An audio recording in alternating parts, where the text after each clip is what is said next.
Hello, my name is Malin, and this is my data analysis project for the show 6 Feet Under.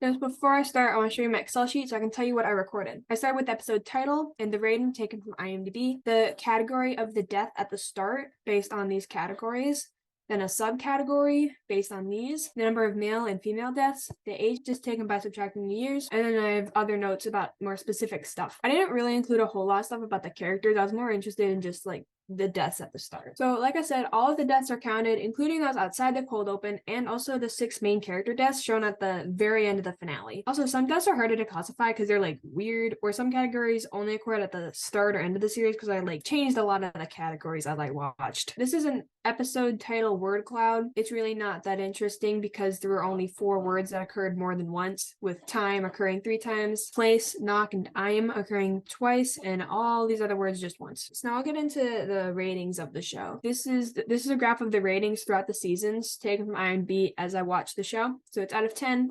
This only goes down to 7.5 on here, but I was just trying to fill it up as much as possible to exaggerate the differences, because you can see season 1 is like pretty consistent, season 2 pretty consistent, season 3 is a lot lower, but it still peaks at the end. Same with season 4, and season 5 really peaks at the end because it's the very end of the show. This is the same data but in a box and whisker plot. So the mean rating is 8.39, the median is 8.3, the minimum is 7.7, the max is 9.9, and the range is 2.2. And again, that's all out of 10. These are the ratings by season of the average rating and the standard deviation. So you can basically think of the standard deviation as like how consistent the writing is throughout the season, how consistent the episodes are compared to each other in terms of quality. So season 1, the average was 8.41, with standard deviation of 0.27, then average of 8.4 in season 2 with standard deviation of 0.39. Season 3 had an average of 8.23, standard deviation of 0.43. Season 4 had an average of 8.18 with a standard deviation of 0.5, and season 5 had an average of 8.76 with standard deviation of 0.65. So I noticed the ratings like just kind of go down slightly. They only peak at the end, I think, just because of the last like 3 episodes when it all just comes together and ends. And the standard deviation also increases with each season. The current IMDb rating for the show itself is 8.7, and the overall average is 8.39 with a standard deviation of 0.49. Obviously, with this show, pretty much every episode has deaths and funerals, so we're going to talk about those now. So some episodes had no funerals, and some also had extra funerals. And to be noted, I really only started keeping track of this in season 2 because it's kind of hard to notice when there isn't something. But the episodes with no funerals are The Last Time, Perfect Circles, Making Love Work, Tears, Bones, and Desire, Parallel Play, That's My Dog, A Coat of White Primer, and Ecotone. These episodes do also all have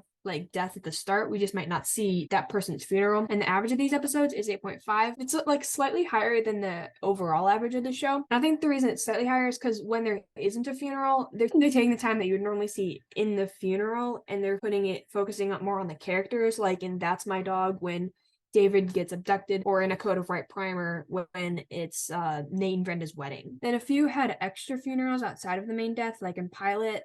Obviously, the main death is Nathaniel Fisher, but there is another funeral going on. It's the same in The Secret, I'll Take You, Falling Into Place, The Black Forest, and Hold My Hand.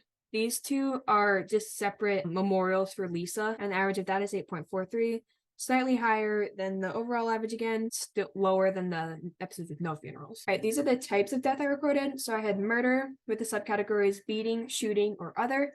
Natural causes with the subcategories of old age, sudden infant death syndrome or SIDS, body malfunction, or a heart attack. With this one, just think of something going wrong like choking or dying of dehydration. Like it's more or less natural. There's no man-made reason they're dying. And then disease, I had cancer and other illnesses. For accidents, this is like the most common category. So there's vehicle-related accidents, electrocution, self-negligence, drug overdose, falling objects, and other. Self-negligence, think of this like their own actions directly caused their death, but it was still more or less like an unavoidable tragedy. And falling objects refers to both objects falling onto people and crushing them, and also people falling onto the ground and dying. And this is the Sankey of the counts of everything I just shared. So it says 79 deaths, but that's because one episode had no death. I don't remember the title of that one, but that's the one where it's like the season 3 premiere maybe. It shows Nate dying, quote unquote dying, but then he really doesn't die, and so the funeral is fake and he lives. But there were 33 accidents, 2 by drug overdose, 1 by cocaine, 1 by alcohol. 8 people died because of falling objects, 4 died because they fell. 1 was hit by a golf ball, 1 by a lunchbox, 1 by blue ice from an airplane, and 1 was climbing a bookshelf when it fell. 3 died of electrocution, 4 died of their own self-negligence, 12 people died in car accidents. 3 were pedestrians that were hit by a car. 5 were in a car when they were hit by a car. 1 person was sticking out the sunroof of a car when they ran into like a crane or something, so their face got all smushed. 1 person ran over himself. 1 was on a motorcycle when he was hit by a car, and 1 person drove off the road. 4 people died of other types of accidents, and that's on my next slide.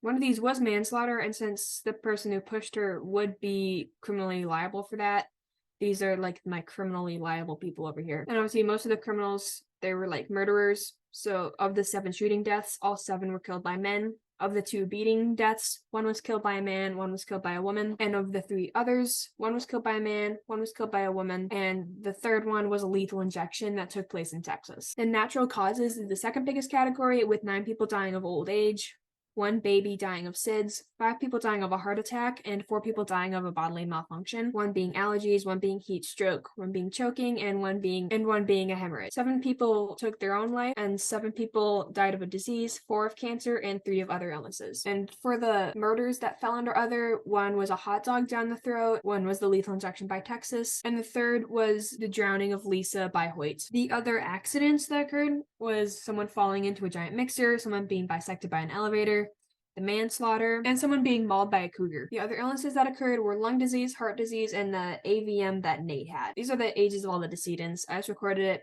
based on subtracting the years shown on like the title card that shows up. The youngest was just a few weeks old, or 0, when he died of SIDS in the trip. The 2nd oldest was 96 when she died of old age in Time Flies, but the oldest of all was Claire, who died at 102. This is the episode everyone's waiting, but technically she dies in like 2085. 50% of the deaths occur between the ages like 35 and 61. So these are the average ages of certain types of deaths. So the overall average is 47.01.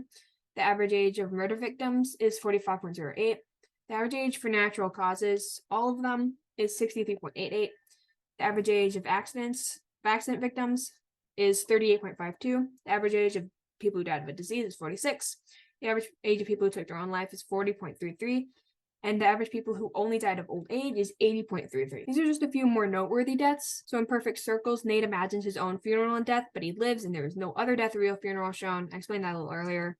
That's the one where I recorded no death at all. In The Trap, the body of a man that had been in a car since 1975 after an accident was found in 2003. It may have been a suicide, but it was never really explored or explained. So that was just recorded as a car accident. And it's also one of the older deaths. In Timing and Space, Brenda's dad died, and while his funeral is shown, it is the first one shown that is not handled by Fishers and Diaz. In Falling into Place, a man on drugs jumped off a building in 1972. His ashes went unclaimed. His funeral is never shown, but he does come into play at the end. And again, this is one of the older deaths. In That's My Dog, a woman's death is not shown, but is explained to be falling in the shower. Then her body is lost, so there is no funeral. In Hold My Hand, Georgia's mother's suicide in 1953 is the opening death. That's the oldest one. That's the oldest death. In All Alone, there is no opening death as Nate is already dead, but his death is just what I recorded as the death for that episode. And finally, in Everyone's Waiting, it begins with Willa being born, but then there are 6 deaths at the end of the main characters in 2025, 2029, 2044, 2049, 2051, and 2085. All right, now let's get into the decedents, the people who died in these episodes. So these are the genders of everyone who died. The longest stretch without a woman dying was 9 episodes from season 2, episode 2 to season 2, episode 10. I spent the time because I was curious about that. But as you can see, of the 78 people who died, 29 were women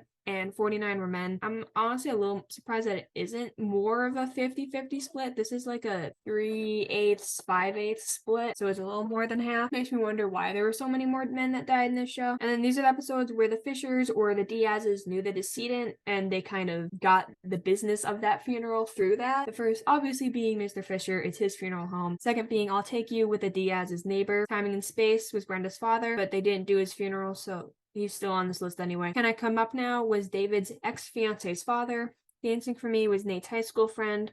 Hold My Hand was Georgia's mother. The Rainbow of Her Reasons was Ruth's sister's friend.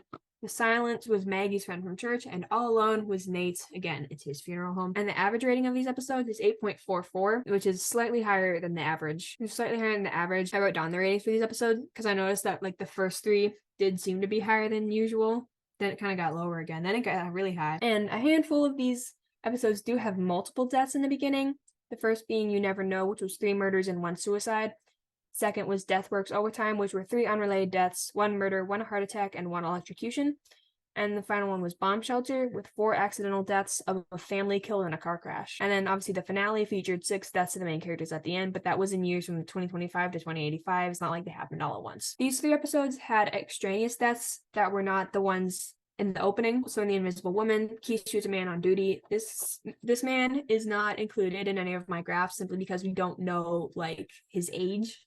That's really the main reason he's not included, because I didn't have his age. And I'm Sorry I'm Lost, Lisa's found dead, and they added a little placard in the episode, but it was at the end. And in Untitled, Lisa's brother-in-law Hoyt shot himself, presumably because he killed Lisa. The episode had deaths in other places. So while it takes place in Los Angeles, in Driving Mr. Moss Back, he died in Seattle. Twilight, the lethal injection took place in Texas. And a few others were like nearby in California, especially like the ones of the friends of the Fishers and the Diazes. And then Claire, I believe, died in New York, in like 2085. And this was the end of my slideshow. If you didn't know, 6 Feet Under Fandom Wiki for the episode Everyone's Waiting has like fake obituaries for all the main characters whose deaths are shown, and it tells you more about the future. That's something I learned. I think it's fun. Thank you for watching this video. If you enjoyed it, subscribe, because I do have more of videos like this on my channel, mostly for crime shows, and I will be making more videos like this in the future.